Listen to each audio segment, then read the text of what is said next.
to tell you about a silly thing that my wife Emma and I once did. We're the founders of a charity called Only Connect, which works with prisoners coming out of prison.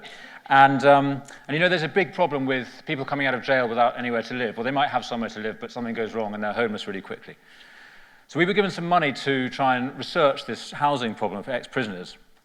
We didn't know how to research this housing problem for ex-prisoners, and so we did the only thing we could think of, which was we took the money, we rented a house, and we invited a bunch of ex-prisoners to come and live with us. And we thought we'd try and understand the challenges they faced that way. And it was kind of brilliant in lots of ways, and it was kind of terrible in lots of ways, and it was chaotic in all ways. We didn't know what we were doing.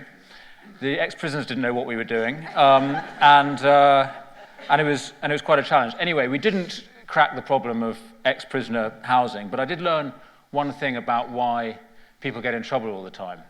And it's not poverty or drugs or mental health. These things might be cause or effect of the actual thing, but the actual thing is this. What gets people in trouble all the time is that they just have massive difficulties in their relationships, with family, with their peers, with people like us trying to help them. Their relationships are just often shot to pieces. And one episode always stays with me. We were woken up in this house one night by a knock at the door, and it was the police looking for one of our housemates. And it turned out he'd bitten his girlfriend really badly in the ear. And this has always stayed with me because it was just so appalling, but it was also so absurd. And as we got to the bottom of it, it just turned out to be even sort of madder and sadder than we'd thought. Just a whole crazy, complicated relationship that this guy was in that led him to all this trouble. And it sort of represented all the other mad, sad relationships in his life. And my simple point is this, that our politics and our social policy discussions seem to always be about these big structural topics like, you know, doctors' pay or tax levels. And I think they should be about questions like this. That's what politics should be about.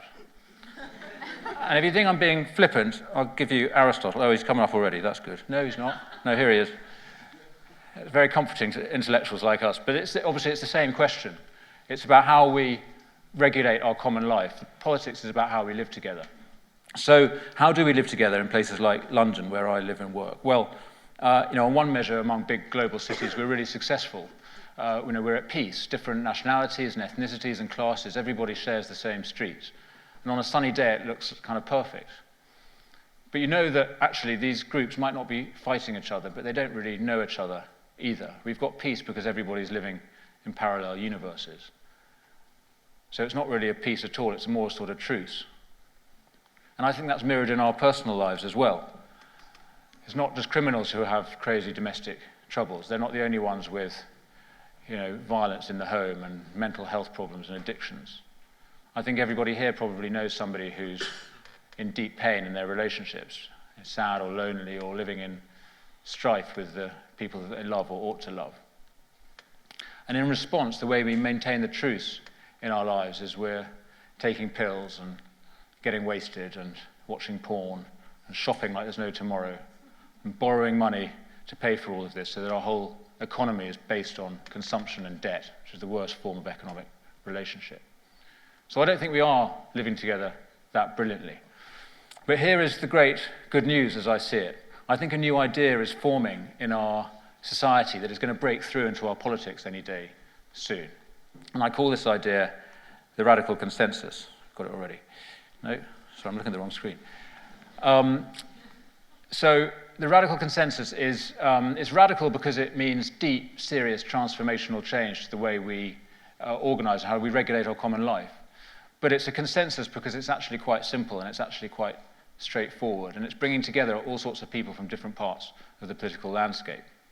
So the radical consensus is just this simple set of principles and policies that flow from this simple idea that our society is a web of relationships. That, the job of each of us as, not just policymakers, but the job of each of us as citizens, as neighbors, friends, family members, colleagues, our job is to strengthen the relationships that hold society together. And there's loads of research showing how good relationships make you happier and healthier and make you live longer. But there's also this foundational fact, which we've recently learned from neuroscience, which I just think of as so important, which is it turns out we are actually made out of relationships. That from birth, the neural pathways in our brain are literally laid down by our experience of interaction with other people. So as individuals, as unique creations, we are literally formed out of relationships, and that just seems one of the most brilliant facts in the world. And that's what underlies the work we do at Only Connect, the charity that Emma and I founded. We're a members club for ex-prisoners. Our mission is to help people build better relationships with each other, with their peers, with society as a whole, with employers, landlords.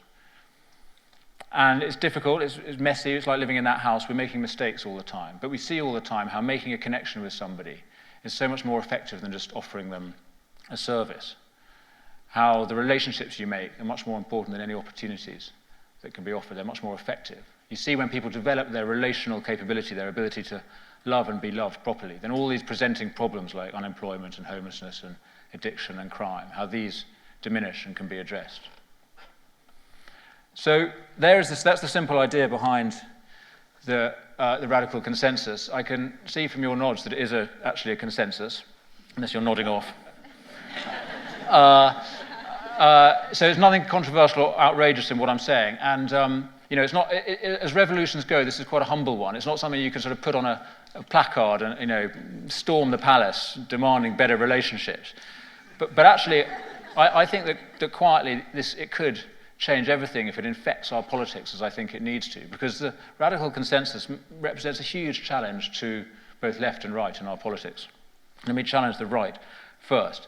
The implication is that our economic model isn't fit for purpose. An economy that's based purely on shareholder value, on the extraction of profit, is not one that can put relationships at its heart.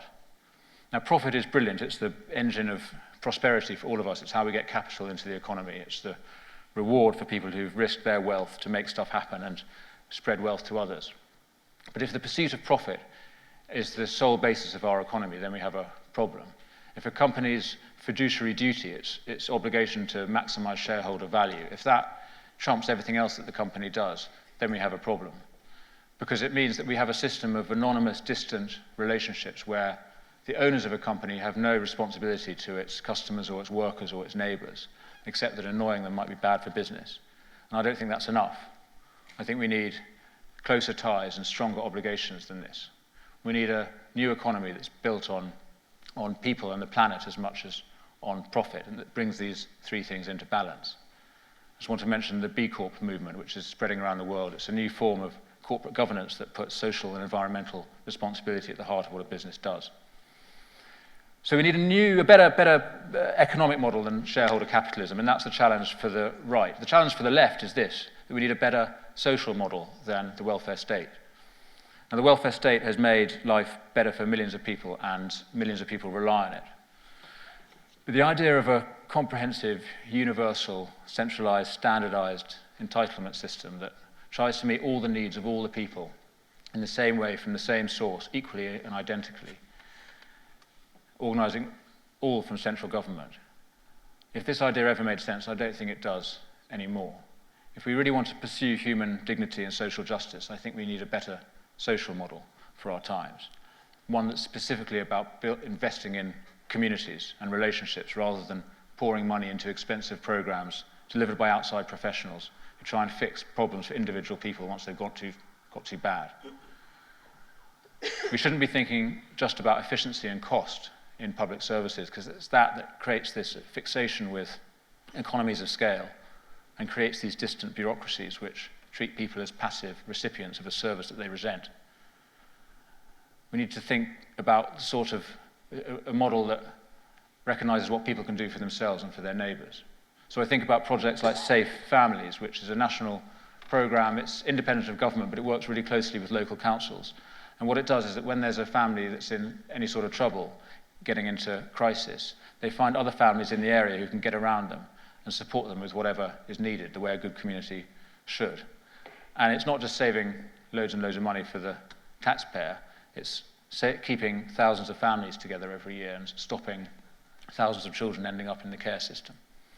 Or there's North London Cares, which is a project which connects isolated elderly people with others in the community who can help them, again, preventing the need for expensive health and social care. So across the piece, in welfare, in education, in criminal justice, prisons, we have all these innovations happening where communities themselves are finding the solutions to their own problems by using the greatest asset that these communities have. They're not poor, they're rich in relationships. They're rich in the web of connections that holds society together. And of course, the crucial set of relationships in any community, and the first and last welfare system for any of us, is families.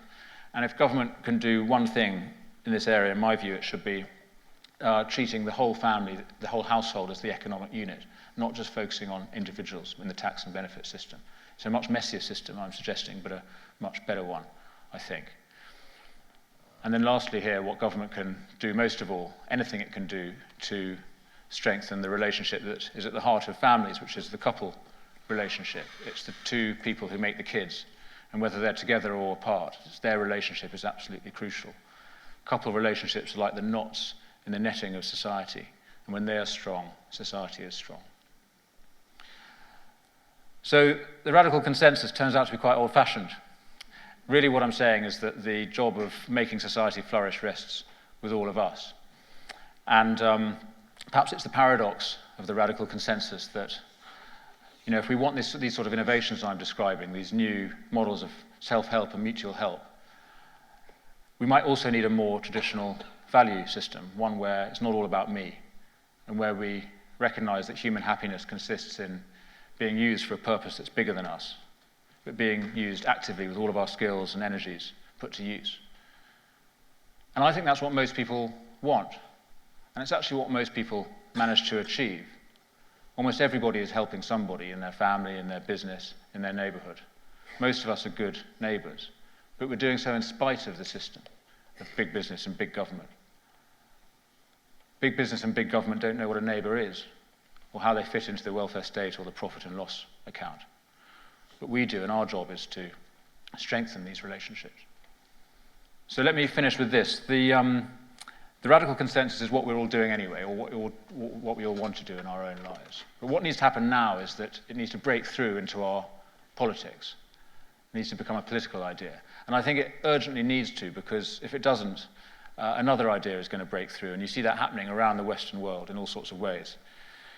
And this other idea is also radical, but it's not about consensus. It's about division and the fracturing of society into rival interests. And particularly it's about blame, finding people to blame. So blame immigrants or blame the rich, blame Europe, blame America. It's a sort of ear-biting approach to politics. Whereas the radical consensus is very different. It's not political dynamite.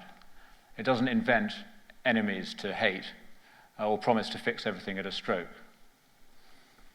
But it's powerful precisely because it's so powerless.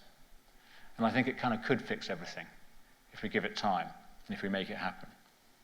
So this is my plea, that at the moment all of the political energy is being generated at the extremes. It's the angry people who have something to say to the challenges of our time. But what about the rest of us, the people in the middle? A bit confused, but pretty certain the current system isn't working well. Disliking the status quo, but not hating anybody. Wanting change, but wanting to keep the things that are good as well. So let's us create some political energy. Let's have a gentle revolution. Do what we can in the places we're in to fix our society and stitch our society together one relationship at a time. Show our politicians the kind of system we want them to create for us. And one day we'll have a society where nobody has to bite each other in the ear. Thank you very much.